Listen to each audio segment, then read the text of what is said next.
Hey everyone, it's Barry from PowerAppify.com. In today's video we're going to be covering off the HR role change form Power App. In the other previous videos we've done the HR leavers form and the HR starters form. Check out the description in the link below to get more details on that. So in today's video we're going to do a demo and then we're going to have a look at how it's configured. If you're not already, please become a subscriber of our channel. We'd love to have you, and also like this video, and if you want to buy us a coffee, we'd appreciate that as well. So let's hop right into the demo. In this part of the video I'm going to give you a demo of the human resources role change form, how it works. So this is the first form that fires up when you launch the Power App. You can see over here we've got the header bar, which is the role change form, who's logged in to complete the form over here, and we've just got some information about the request. This will populate once we've selected who the role change form will be for. That will come up here. This is just to remind you which button has been pushed. I'll describe these buttons in a second, and this is just your progress bar over here. So we have to start over here. There's 6 predefined buttons over here. What will happen when you select one of these buttons, it will highlight which rows need to be completed. So if it's the salary change only, you only need to complete the general information and the salary information. But if you wanted to complete all the fields of the form, then you could click this one. And there's some other filters basically that have been created on here which help you speed up the completion of the form, because it can be quite a long form if you don't want to fill in all the fields if you just want to update the salary, for instance. And another point to note is if we're just updating the salary, then IT wouldn't need to get an email about the salary change, and therefore an email wouldn't be sent to them, but it would be sent to the payroll team, for instance, and possibly the HR team. So it also dictates which emails are received by which teams depending on which option you select. So let's in this example we're going to do a role and salary change.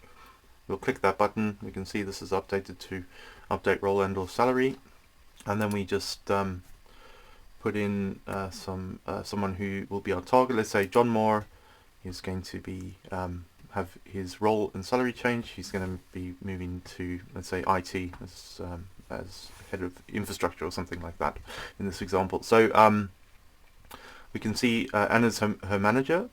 His manager, sorry, and let's say that's actually incorrect. Anna isn't actually his manager, Barry's his manager, and there's an error in the Office 365 directory. Now this is what these are for, to update that value.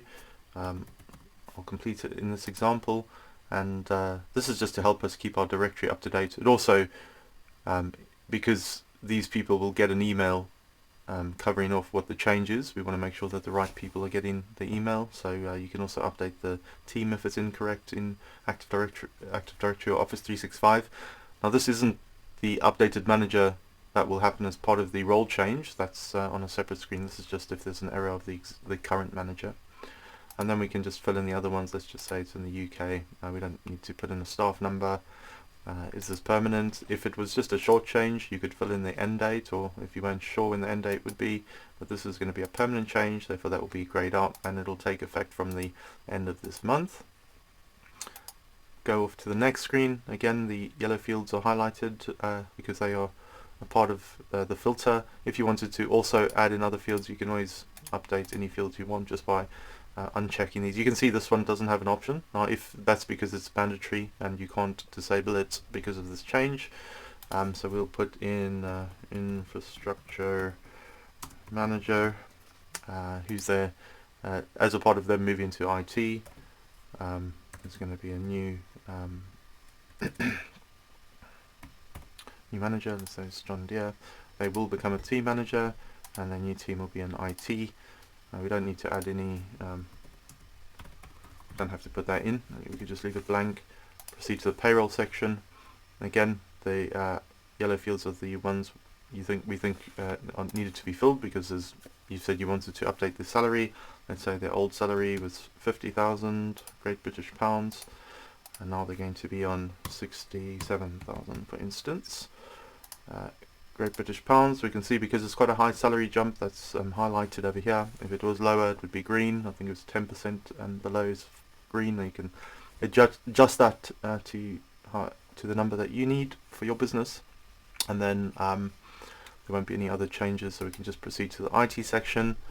If there's someone we want to copy their profile, we can, just to get their security groups in IT. If there's a subset of distribution groups or security groups that someone in IT needs to be a member of, then we can just copy their profile in there. Yes, they want to be an IT administrator as well. They need an additional IT administrator account. Do they need some changes to hardware? Let's say, yeah, they're going to be getting a mobile as well. Any other comments? No. It takes us off to the final screen. We can put in a star rating here.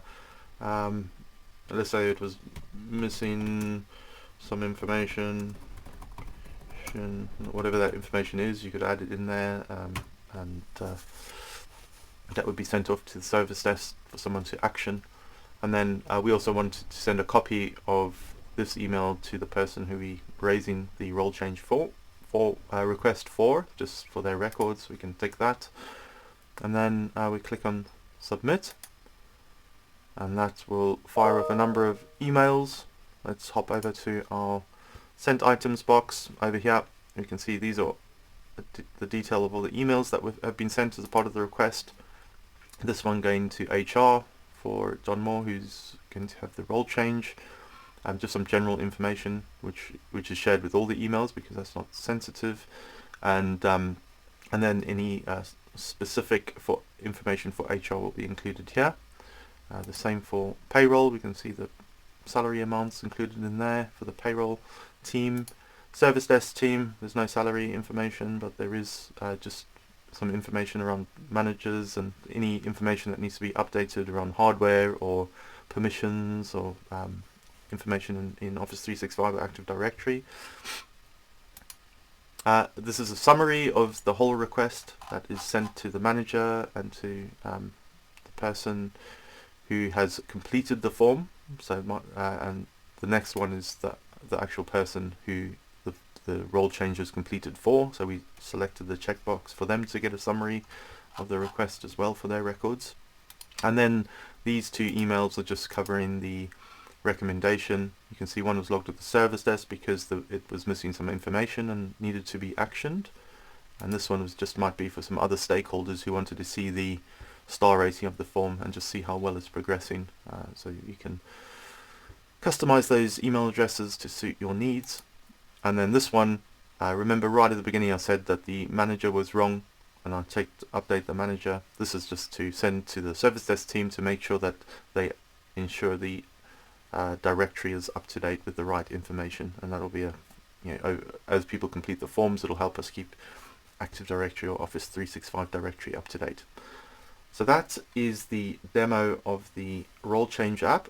Let's jump into how it's configured. So let's have a look at how the role change form is configured. So first of all, I've opened it up in Power Apps Studio. We're going to have a look at the data sources. So the Office 365 users is what I use to connect to Office 365 to get details from there. You can see there's a combo box I use here to search for names in Office 365. The Office 365 Outlook connector is used to send emails, and then these other ones are SharePoint lists. I don't use all of these SharePoint lists in this form, although I've got a number of HR digital forms that are available. Some use these ones and some use others, but for this form in particular, we use the team names, office locations, and languages spoken. So let's quickly have a look at SharePoint. I just want to show you what the SharePoint lists look like in case you want to copy them out. There's the team names one, which is just the departments I have in the sample business. The languages spoken, just again very simple one, just with all the languages you want in your drop down list. And then this is the main one, is office locations. Sorry, that's the wrong one. That's this one here, office locations, which has our office locations. For this example, you can update this but when you update these SharePoint lists, don't update the columns unless you know what you're doing. Rather just update the rows if you're using our template. So this is the city, the region, the country, the office function. If it's an office or data center, basically data centers get filtered out for offices. Public holidays for each office, entitled holidays for each region or office, a link to public holiday information, currency used in each office, time zone, HR email, payroll email, service desk email. So for this example, we have a global IT team. That's why all the service desk emails are the same for all global offices. But we have payroll that is specific for each region. So each region will have a different payroll email address, and HR, we've got a different HR team in each region. So they'll have a different HR address depending on what region your office is in and that you select. So this is the main SharePoint list used for this app. So let's hop back over to the app. We'll go to the tree view. First thing we'll just cover is this component. This is the header of all our forms. So we've just got these. This is a label. This is an image, which image that you can import. This over here is just whoever's logged in, their profile picture. You can copy that code over there to get that profile picture. To get that round circular look, just have a look at this size here, 6565. That makes it round. So just copy those dimensions. And then to get the logged on username, it's just the user dot full name. And this is just a label. So that's the component that we're using. Let's hop back over to the screen. Now all these screens have, you can see here, we've got all these screens, have the same header information over here. It's just the detail in the screen that changes on each screen. Now they all have the same bottom part as well. This is just text and images, these little icons that are, depending on what screen I'm on, it'll this will change to a tick once this is completed, and then the little arrow will move to this one and this one and this one as we move through the different screens.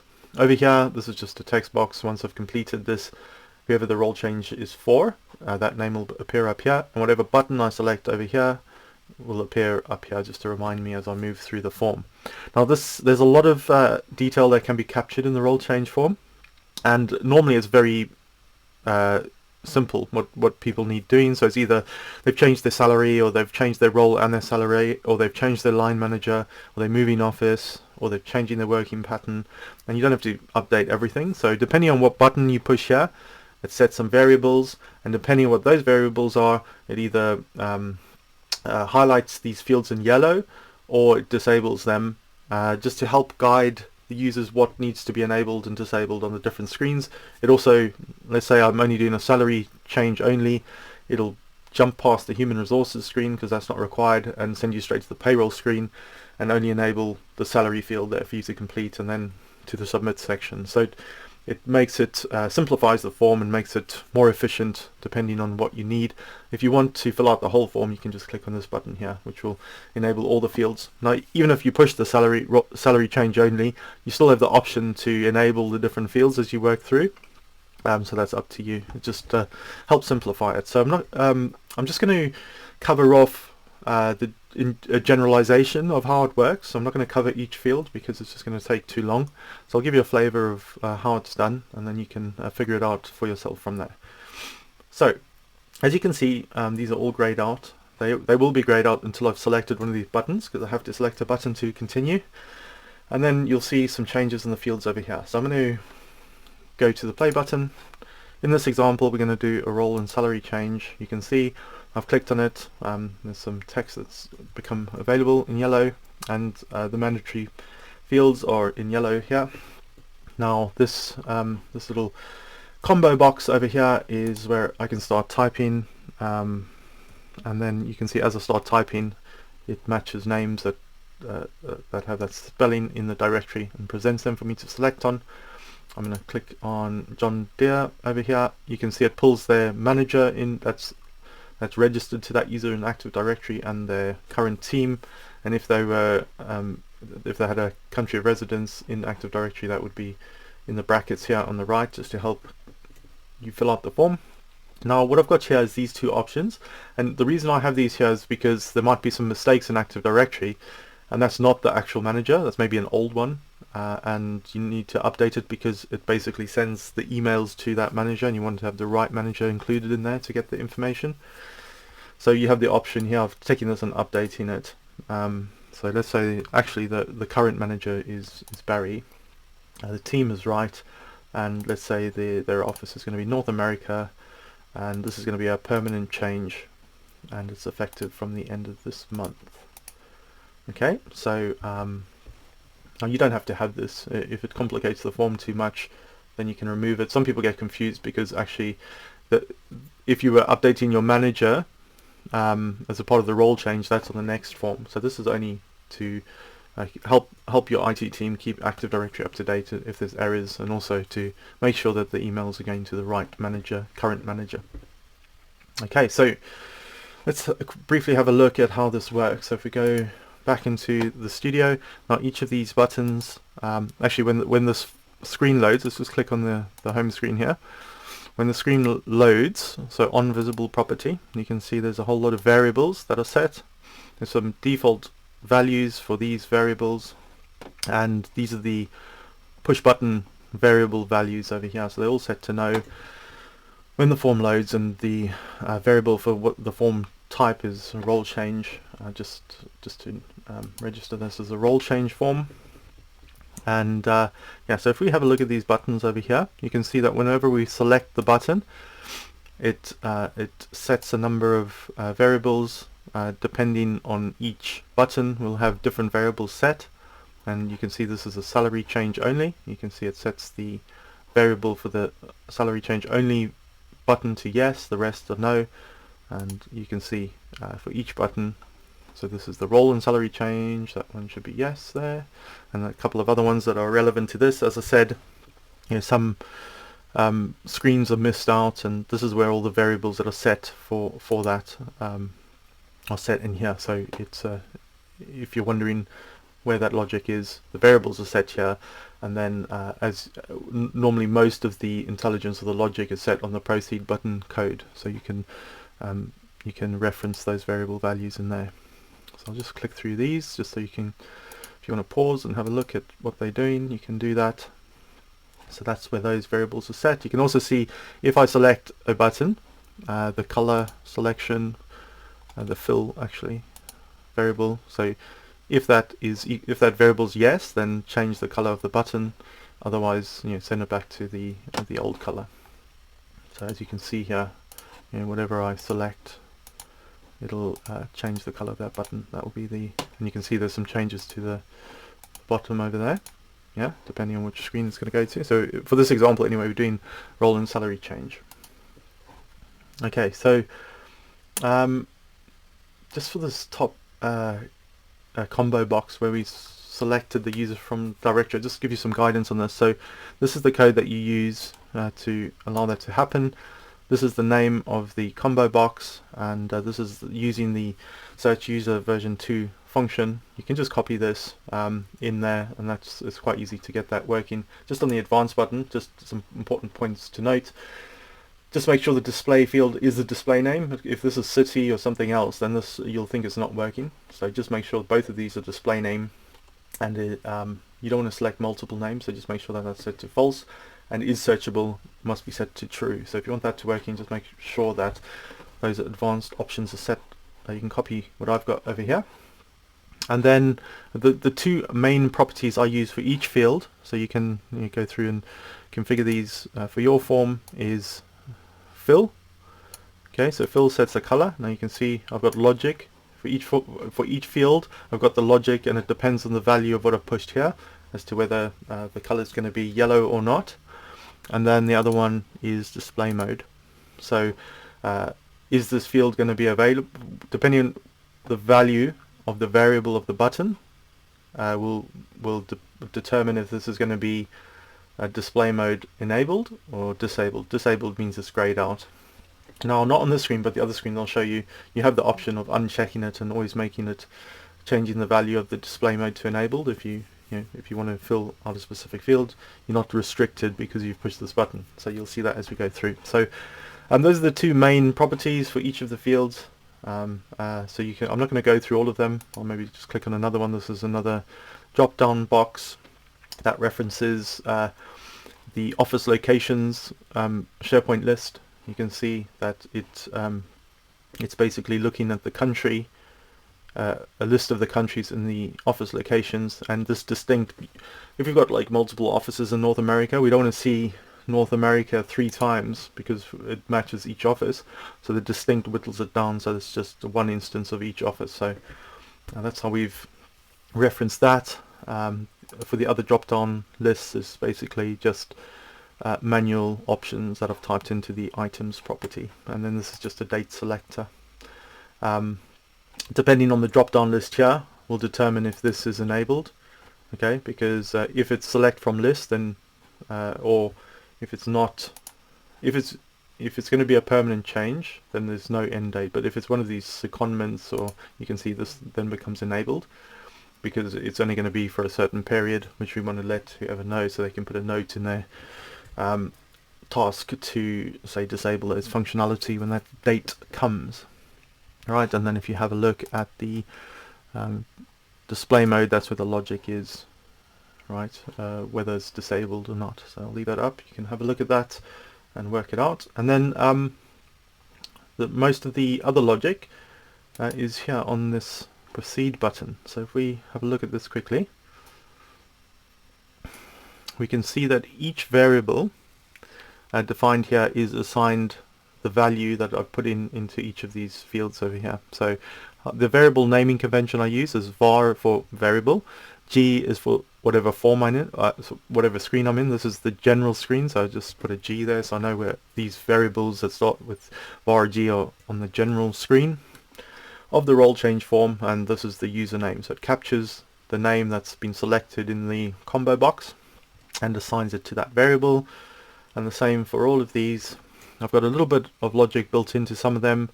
So I've got some if statements, and this is for working out the value of the current manager, where I've got the tick boxes to change it if it needs to be updated. So you can just have a look at that logic I've got in there to determine what is going to be the value of the active manager. Okay, and then the rest over here, I've got another statement in here for the team, similar to the one above for the manager. And then this sets the destination email addresses. Oh, quickly, I forgot to mention that. Let's quickly go over here. You can see there's a group over here that's hidden. So let me go down here and make it unhidden by setting this to true. Now these email addresses, now depending on what I fill out here, particularly this this region over here, sets which email addresses to use. So North America, remember I said there might be a different payroll, a different HR team for North America. It basically pulls out the email address depending on what you've selected here. So if we click on one of these, right, you can see that it's this is a drop-down box, and the value of this depends on whatever this value was, right? So we can see here office locations, country, and then the value is payroll email. Okay, so I'll just click on that. You can just have a look at this filter option over here. Each of these has the same filter option, but you can see the value is different. So this one looks for the payroll email, this one looks for the service desk email address, this one looks for the HR email, and fills these with the value. This here is just basically it's filling up, it's searching for the manager of that person and just assigning what that manager's email address is, because we're going to want to send them an email. So those are the emails addresses that are going to be used in the final screen to send the emails. I'm going to hide that again, but just important to know where those are stored. Okay, just finish off this quickly. So those are the emails. It's basically taking those email addresses, setting them as a variable which I can call later, and then just on these the next screen, it's saying if the salary change, if it's only a salary change, remember I said earlier you won't need the human resources screen, you'll just need the finance screen. So it'll say if it's only a salary change, go directly to the finance screen, otherwise go to the normal screen. So yeah, so let's go to the next screen. So we've moved over to our human resources screen now. You can see that these details all stay the same. We've got a green tick here to say that our general screen's been completed. We now need to complete the human resources team. Now this is to remind us that we selected the update role and salary form. So we've obviously got a new job title. We have to fill that in. You can see I can't tick that to disable it. So we know we have to fill these fields in. As I said before, it disables these fields by default, but if you want to say change your hours as well, but you forgot to, or you didn't see the option in the button, you can always update any of these as well if you want. All this does is if there's a little logic in here and says if this checkbox is selected, then or deselected, then change the edit function of that field. Okay, so let's have a look. Quickly going to fill this in. So we're going to have to put in a new job title. Let's say they are changing to head of service desk. Oh, hope I can spell properly. I'm going to have a new line manager. Let's say it's going to be Karen Thorne, and they will become a team manager. And then team name are going to be in IT. And now you can see this is enabled. I can proceed to the payroll section. Let's say actually they're going to be working extra 5 hours a week. We can fill that in there. That's up to us. So we can fill in some additional comments, or just go no comment. Right, so those are the key fields. As I said, you can select these. If I'm going to be in a new location, I could select that. This again is just a drop-down list that references. If I wanted to select this references those offices again. And let's have in North America, it filters down these. I've got a few options. I can either be in New York in North America or one of the other offices. And these are all these are pulled from the office locations SharePoint list. I'll quickly have a look at that quickly. You can see office locations SharePoint list. This depends on that one, right? So you can see the logic I've used there. It's basically filter function on the office locations where the function is the office and the country equals whatever I've selected in this drop down list, and give me a list of those offices. This again is a Office 365 search. We covered in the previous screen, and then this is just the team names from the team names SharePoint list. Yeah, so the rest are just text fields, and basically we take the values that we get from there and we assign them to variables in the proceed screen. Let's just have a quick look at let's say the main ones again are the display mode. Yeah, so if this checkbox, remember I said the checkbox helps set whether its display mode is true or false. Yeah, so that's the little bit of logic that does that, code. And the fill property. Yeah, so depending if, it's all about if statements. Yeah, if this value is that, then set this. So those are the main things that I use in this form. And then let's have a look at the proceed button. Similar thing. I've got quite a few if statements. Just have a look at those. You can work them out. They're not very difficult. And then again, if the depending on what I select here, like if I've got a new manager or a new payroll email, depending if I've selected the values, then it will update the email addresses in here. So have a look at that. And then the navigation screen, depending on what I've selected, it will determine where we navigate to next. So let's navigate to the next screen. So we're now on the payroll screen. I'm going to go through these a little bit quicker now because you get the gist. It's mainly the fill and the display mode options that are used for all these fields. Whether these drop-down lists, they refer to the currency and the office locations. We've covered off how we've filtered those, and the rest is just if it's a drop-down list, it's maybe some manual options in there. yeah, or again manual options. This is we've covered that off. Manual options in here, bonus amount. That's just a text field, and then some manual options in here, and then this comments box. So that's it for this one. Let's proceed to the next screen. IT again.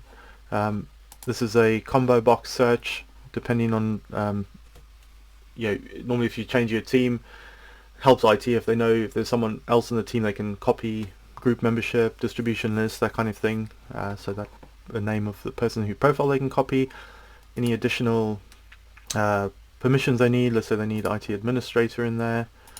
If they're going to copy someone's profile, do they need hardware? Yeah, they need a new laptop. Any additional comments if you want, you can fill in there. And then we go over to the final screen. So on here we've got, on all our HR forms, we've got this feedback option. We love to get feedback about our forms, where we can improve if there's any functionality that's missing. So we can capture that. We can also send a copy, if we want to send a copy to the person who's having the role change. So let's say John's getting is having his role changed. If we want to send a copy of this summary of all the fields that have been filled in to him, we can do that by selecting that button, and then we hit the submit button, and that basically fires off all those emails. Let's quickly have a look at the submit button. So this is where all the emails are formulated. So basically setting our last variable, which is the comments that are in this field over here. And then how we configure emails is we basically use variables again to set some HTML text into the variable, that we then use the variable within the send email function. So I've got a general information section which basically captures general information that each team that receives the email will get this general information. So there's no sensitive information. Basically, who's the role change for, who's their manager, things like that. You can have a look at all the fields, all the variables in there. That's what I use in there. We can have a look at the email that's sent as well, so you can see what it looks like. And then this is the subject of the email for the summary email, and then the body of the role change admin is in there. We've got the service desk email subject and body. We've got HR email subject and body. We've got finance or payroll subject and body.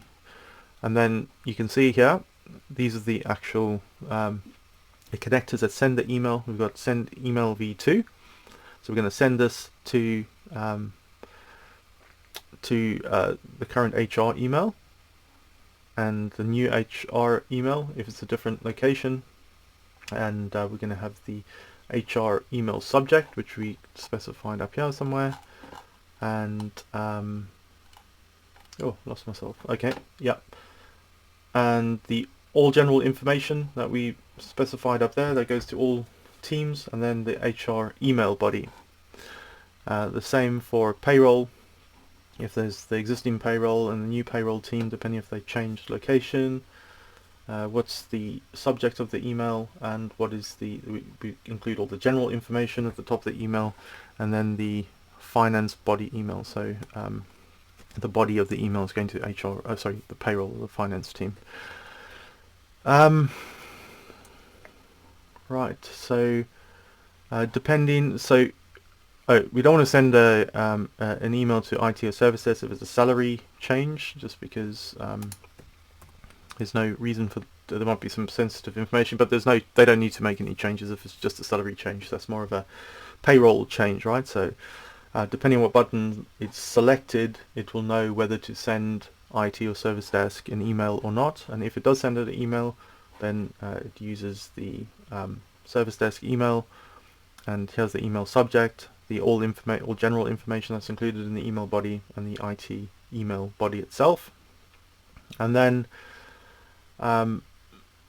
this is the current manager. This is for your records, just what's been submitted, just so that they're aware.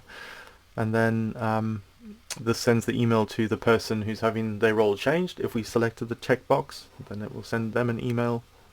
And then this is sending if there's any improvement comments in this screen over here. It'll send the email to the service desk, and also so there might be some, like if we want to send it to some managers or whatever to get feedback, we can send it to them as well by using this. If you don't need to do this, you can just delete it. And then this bottom part here is sending the email to IT service desk if the value of the manager was incorrect and needed updating on. You remember we had a look at that on the general screen right at the beginning. This is the email that's sent just to get them to check that the current manager is up to date, and if it needs updating, then for them to update it. So that's does that, and then it sends them to the final screen after that. So hopefully you've got all of that. You can pause it and have a look through that if you need to. Have a look at what I've